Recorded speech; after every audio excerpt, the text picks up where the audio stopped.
संत नामदेव 1270 से 1350 एक महान भक्ति संत और कवि थे, जिनका जीवन और शिक्षाएं भारतीय भक्ति आंदोलन के महत्वपूर्ण हिस्से हैं। वे विशेष रूप से संत कबीर, तुकाराम और दादू दयाल जैसे संतों के साथ एक प्रमुख स्थान रखते हैं। नामदेव की भक्ति और समाज सुधार के कार्यों ने उन्हें एक अनूठा स्थान प्रदान किया। उनकी रचनाएं मुख्यतः भगवान विठोबा, विष्णु की भक्ति पर आधारित थीं और उनकी कविताएं और भजन आज भी भारतीय भक्ति साहित्य का एक महत्वपूर्ण हिस्सा है।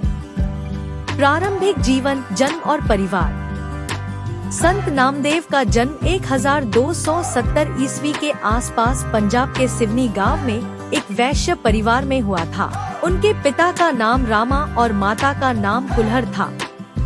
उनके परिवार की धार्मिक और भक्ति परंपराएं थी, जो नामदेव की भविष्यवाणी के लिए एक आधार बनी। उनका बचपन एक साधारण वातावरण में बीता, लेकिन धार्मिकता और भक्ति में उनकी गहरी रुचि ने उनके जीवन की दिशा तय की। बचपन और प्रारंभिक शिक्षा। नामदेव का बचपन एक सामान्य गांव के बच्चे की तरह बीता। वे बहुत ही धार्मिक स्वभाव के थे और भगवान विठोबा, विष्णु की भक्ति में लीन रहते थे। उनके माता पिता ने उन्हें धार्मिक शिक्षा और संस्कार दिए, जिससे वे बचपन से ही भक्ति और साधना में रुचि रखने लगे। नामदेव का शिक्षा का मुख्य स्रोत उनके परिवार का धार्मिक वातावरण और स्थानीय संतों के उपदेश थे। उन्होंने विशेष रूप से संतों की भक्ति कविताओं और भजनों को सुनकर धार्मिक ज्ञान प्राप्त किया। भक्ति और समाज सुधार। भगवान विठोबा की भक्ति। संत नामदेव की भक्ति भगवान विठोबा, विष्णु के प्रति गहरी थी। विठोबा पांडित्य के रूप में प्रसिद्ध थे और उन्हें विशेष रूप से पांढरपुर में पूजा जाता है।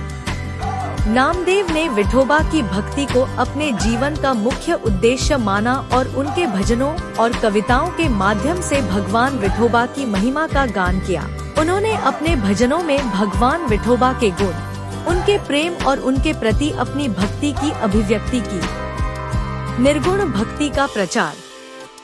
नामदेव निर्गुण भक्ति के समर्थक थे, जिसमें निराकार और अव्यक्त ईश्वर की उपासना की जाती है। उन्होंने मूर्ति पूजा और बाहरी धार्मिक कर्मकांडों का विरोध किया और सच्ची भक्ति को हृदय से भगवान की सेवा मानते हुए प्रचारित किया।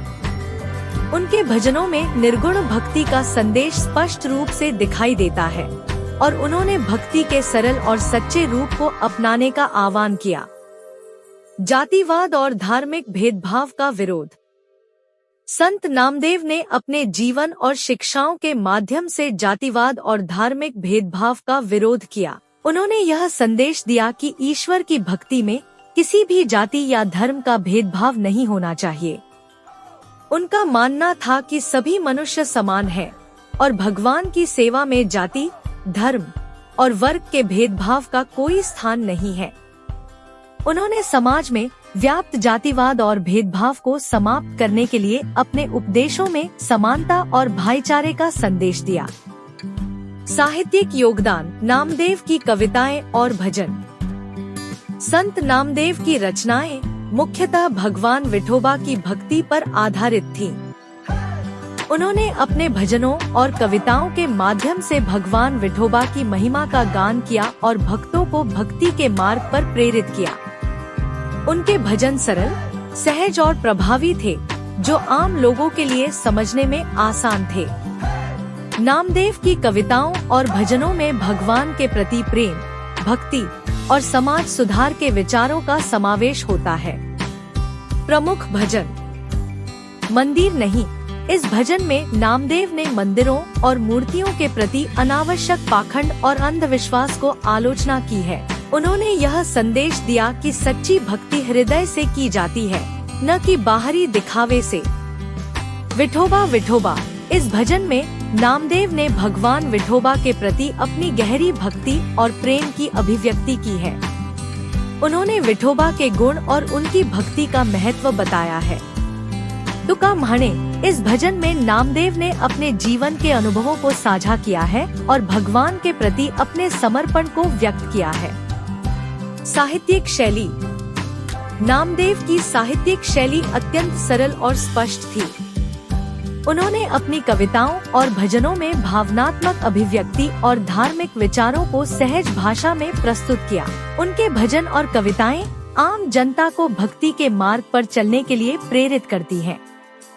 उनकी रचनाओं में सादगी और गहराई का मेल होता है, जो लोगों को सीधे भगवान के प्रेम और भक्ति से जोड़ता है।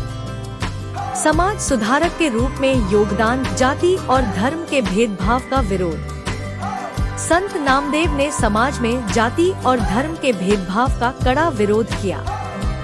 उन्होंने अपने भजनों और शिक्षाओं में यह संदेश दिया कि सभी मनुष्य समान हैं और ईश्वर की भक्ति में जाति, धर्म और वर्ग के भेदभाव का कोई स्थान नहीं है। उन्होंने समाज में व्याप्त जातिवाद और धार्मिक भेदभाव को समाप्त करने के लिए अपने उपदेशों में समानता और भाईचारे का संदेश दिया। धार्मिक सहिष्णुता और प्रेम का संदेश। नामदेव ने धार्मिक सहिष्णुता और प्रेम का संदेश दिया। उनके विचारों में सभी धर्मों का सम्मान और सभी मनुष्यों के प्रति प्रेम का भाव था। उन्होंने धर्म की कट्टरता और दिखावे का विरोध किया और मानवता को सबसे बड़ा धर्म माना। उनके अनुसार धर्म का असली उद्देश्य लोगों में प्रेम, करुणा और सहिष्णुता का भाव जागृत करना है। उन्होंने अपने जीवन और भजनों के माध्यम से यह संदेश दिया कि सच्ची भक्ति और धर्म का पालन सभी धर्मों और जातियों में समान रूप से होना चाहिए। संत नामदेव का प्रभाव और विरासत। संत नामदेव के शिष्य। संत नामदेव के कई शिष्य थे, जिन्होंने उनके विचारों और शिक्षाओं को आगे बढ़ाया। उनके प्रमुख शिष्यों में दादू दयाल, तुकाराम और अन्य संत शामिल थे। इन शिष्यों ने नामदेव की शिक्षाओं का प्रचार प्रसार किया और समाज में उनकी विचारधारा को आगे बढ़ाया। उनके शिष्यों ने भी भक्ति और समाज सुधार के क्षेत्र में महत्वपूर्ण योगदान दिया। पांढरपुर और विठोबा की महिमा। संत नामदेव की भक्ति और शिक्षाओं का महत्वपूर्ण केंद्र पांढरपुर था, जहां भगवान विठोबा की पूजा की जाती है। पांढरपुर की वारी, धार्मिक यात्रा, नामदेव की भक्ति और शिक्षाओं का एक महत्वपूर्ण हिस्सा है। पांढरपुर के विठोबा मंदिर में आज भी संत नामदेव की भक्ति का प्रचार होता है और उनके भजन और कविताएं वहां गाई जाती हैं।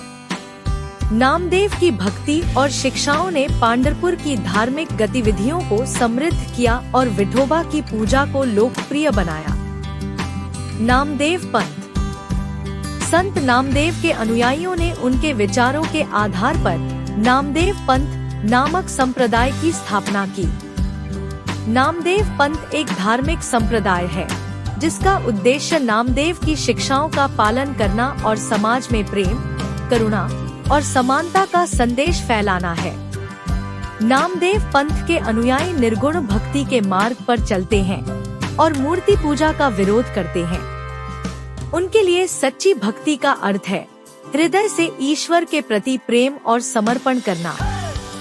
संत नामदेव की मृत्यु। संत नामदेव ने 1350 ईस्वी में इस संसार से विदा ली। उनके निधन के बाद भी उनके भजनों और शिक्षाओं का प्रभाव समाज में बना रहा। आज भी उनके भजन भारत के विभिन्न भागों में गाए जाते हैं और उनकी रचनाएं भक्ति साहित्य का महत्वपूर्ण हिस्सा मानी जाती हैं। उनकी मृत्यु के बाद उनके विचार और भक्ति का संदेश उनके अनुयायियों और भक्तों के माध्यम से जीवित रहा। संत नामदेव का जीवन और उनके योगदान भक्ति, समाज सुधार और धार्मिक सहिष्णुता का प्रतीक है। उन्होंने अपने जीवन को भगवान विठोबा की भक्ति और समाज में सुधार के कार्यों में समर्पित कर दिया। उनके भजन और कविताएं आज भी भक्तों के दिलों में जीवित हैं और भक्ति साहित्य को समृद्ध करती हैं। संत नामदेव का जीवन हमें सिखाता है कि सच्ची भक्ति और प्रेम का मार्ग सभी जातियों और धर्मों में समान रूप से प्रकट होता है और समाज में समानता और भाईचारे की भावना को बढ़ावा देना महत्वपूर्ण है। उनके शिक्षाओं और विचारों का अनुसरण करके हम एक समान, प्रेमपूर्ण और धार्मिक रूप से समृद्ध समाज